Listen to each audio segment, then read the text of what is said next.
Hello everybody and welcome to Korn Ferry Live. If you've seen us before, welcome back. Or maybe it's your first time, then it's great to have you on board. Just to give some context for our newbies out there, what we aim to do in these sessions is tackle head-on what's happening in the news. We pick a theme or topic and really dig into it, looking to share insights with the aim of leaving leaders like you better equipped to tackle some of those difficult decisions. But the twist is we need you all to get involved and tell us what your challenges are. We really want to hear from you, so get involved. In the chat function, put the questions you want me to put to our guests today and get the answers you're looking for. Last time, you were all a little bit shy in coming forward, so don't leave your questions to the end. You've probably got some already, so get them in now. What are you waiting for? I'm your host, Darren Bolton, Chief Creative Officer here at Korn Ferry. And today I'm joined by Alan Guarino, co-founder and vice chairman of our CEO and board services practice. He really is one of Korn Ferry's best and back by popular demand. Together, the question we're going to be exploring today is how can you help your business thrive in an economic slowdown beyond cutting costs? Alan, it's great to have you back again. Darren, it's super to be back. I apologize. I worked really hard trying to, become much more adept at my British accent. But it didn't work. So you're deciding not to use that. Well, I'm surprised. I thought we were going to get lots of calls from those late night talk shows, but I've made a note to myself, must try harder. Maybe after this one, we'll get the calls coming in, eh? The British accent is so much more credible, and I'm shocked that you haven't been headhunted away as yet by a major network. I could be the next James Corden, I guess. So yeah.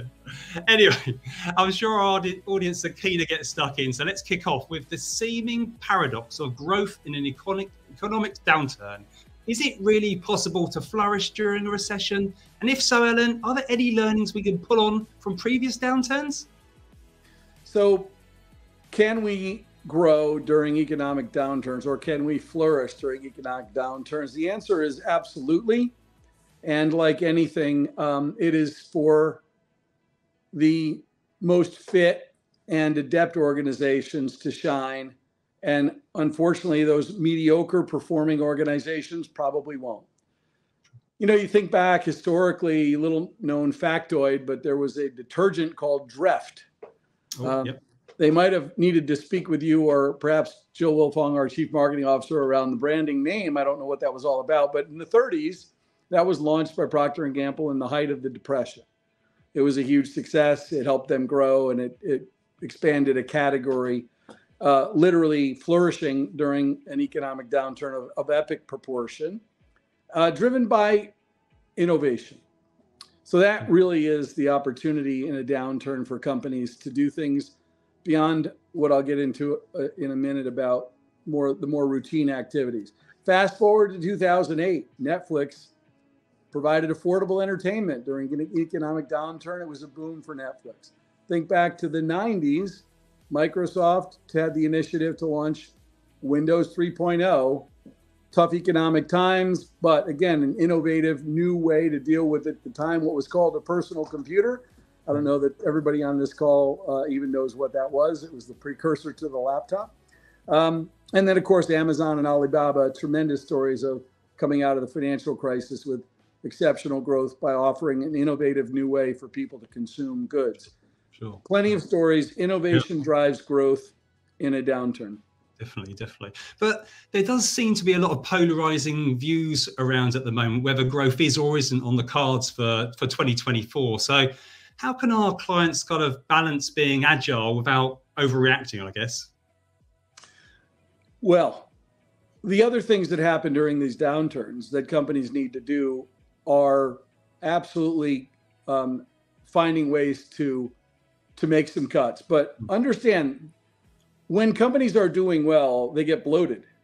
And I don't mean headcount and people. Certainly that's part of it. But a lot of spending is done with, let's say, less than, serious rigor. So pet programs and so on that get done in technology and various other departments that weren't under great scrutiny because things were good. We had a lot of money to throw around. So companies can, with laser focus, go in and quickly identify those things that are really being done for reasons that maybe can't be justified by impact. So that's an important thing to think about. Strategic M&A is another opportunity, because during a downturn, companies that would be great as part of your enterprise that you might have wanted to buy are a little less expensive. And so if you've been positioned properly yourself, you may be able to take advantage of that. Now, you talked about uncertainty. Are you talking about the notion that some are predicting that we may not be moving into a recession? Is that what you were referring to? Yeah, kind of. Yeah. And also, it's one of the questions that came into the chat I'm just looking at now was also asking the same kind of question. I think it's kind of, are we in? Are we out? Are we going through it? Is it going to happen at all? I think, we all feel like we're certainly in something. It's the degree of what it is, I suppose, is what people are kind of like trying to get their heads around.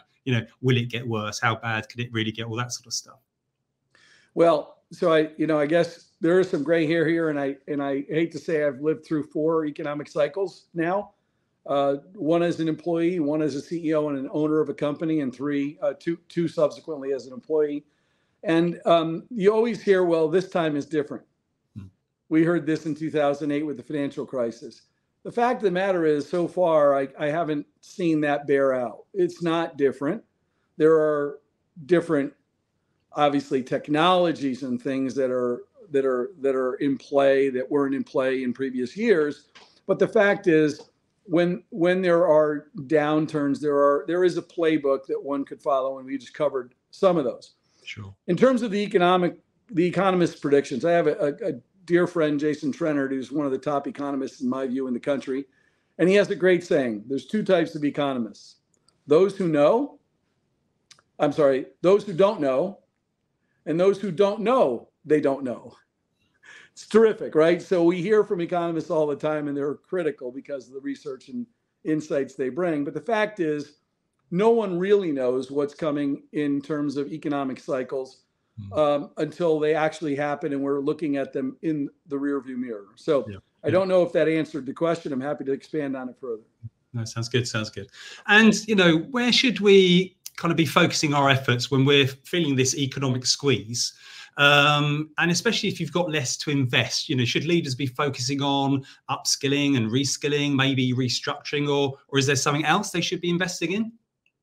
There is a lot that they should be thinking about, and they should be investing in. The fact is, economic downturns, recessions, or whatever label you want to apply, typically, if you look historically, last about 10 months.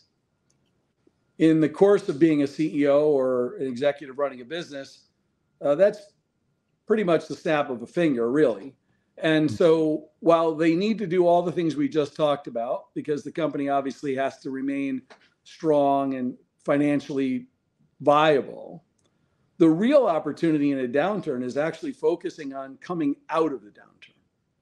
Yeah. So I hate to use this because it's a Machiavellian sort of connotation. People have said for many years, never waste a good crisis. Again, in a downturn, yes, get the business done that's necessary to be efficient and effective. But again, think about coming out, and how are you going to be positioned to come out so that you actually can take advantage of the dislocation that occurs during a downturn and make the right moves that literally your company in a year is significantly farther along than it would have been if we had not gone through a recession. So you can actually use the recession as a slingshot to rocket you forward if you're thinking about coming out and not obsessed with what are you doing while you're in. Gotcha. Yeah. Just a quick shout out to our audience. Please get those questions in. Alan's great. He's got a wide breadth of knowledge. So any of those questions would be really useful. So just another one for myself, Alan. During a downturn, how do you decide the best approach for developing those skills, and particularly for the future? And, should you reskill existing employees, hire new ones, or do you turn to interim solutions maybe? What's the kind of best approach or the go-to approach? Well, the employee mix of an organization has to be agile. So obviously you need to have a combination of full-time committed employees that are on your payroll and part of your fixed overhead, and then judicious and very smart use of interim staffing.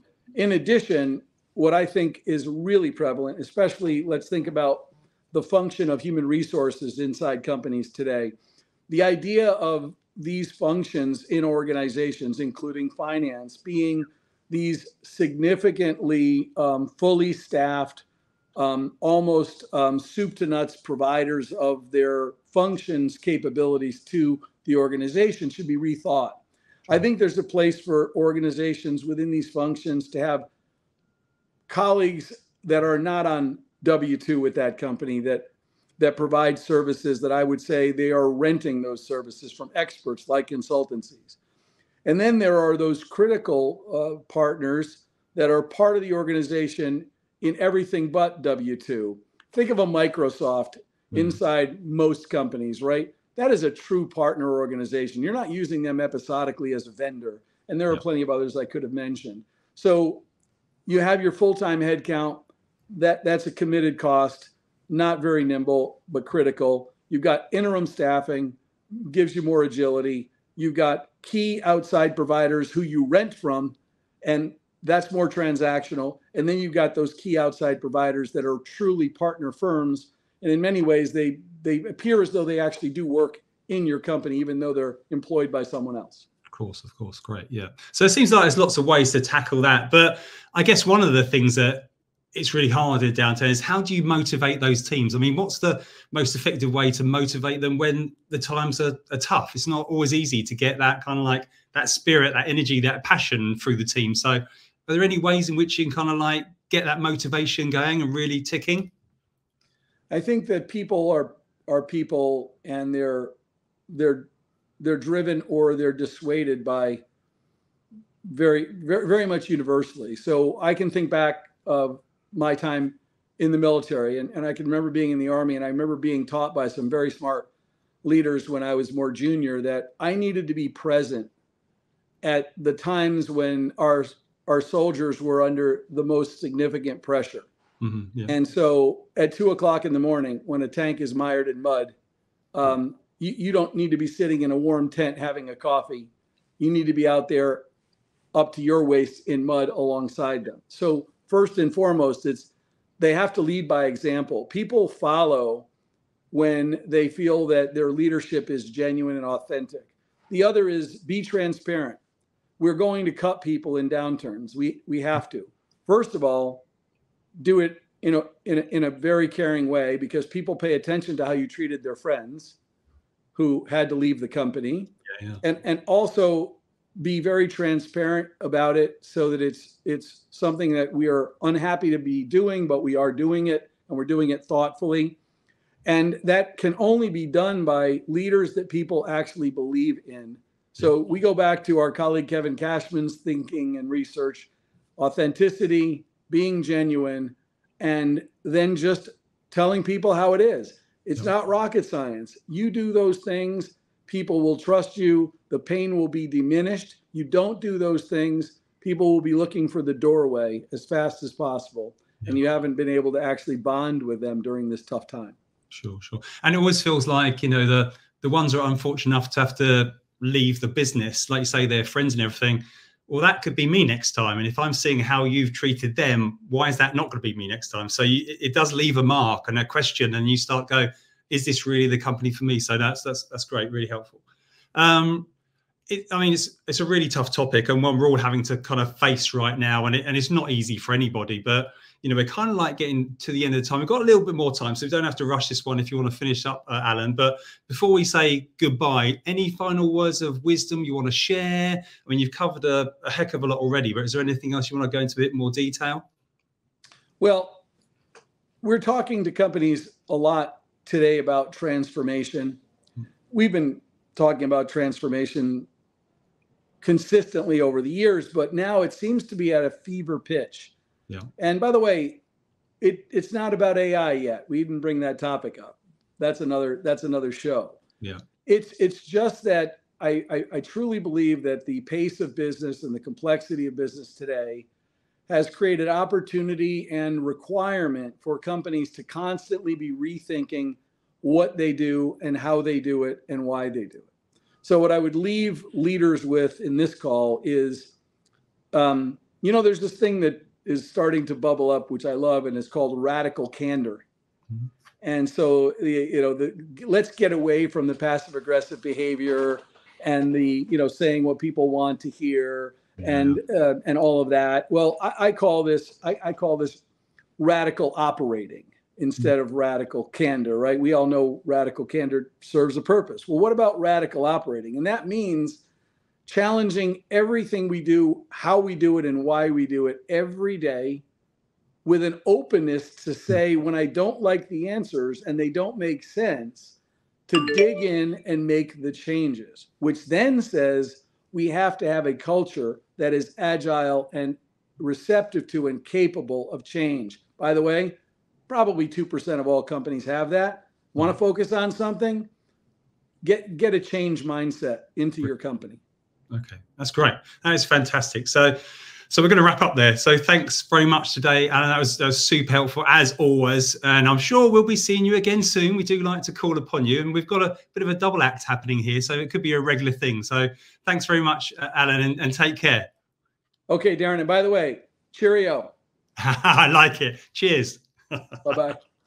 And once again, thanks to all of you out there for joining us today. I hope you found something useful and helpful within that. As always, if you're looking for more information on this topic and others, visit kornferry.com/insights. There should be a link in the chat now or anytime soon. And whilst you're there, why not sign up to our weekly newsletter, This Week in Leadership? I've one last shout out before we go. We are actually back again next week. Yes, next week. We are the gift that just keeps giving. And our topic will be about the ever-changing skills landscape and how you can pivot to become a skills-based organization. I'm afraid that's it for now. So until next week, not long to wait. Goodbye.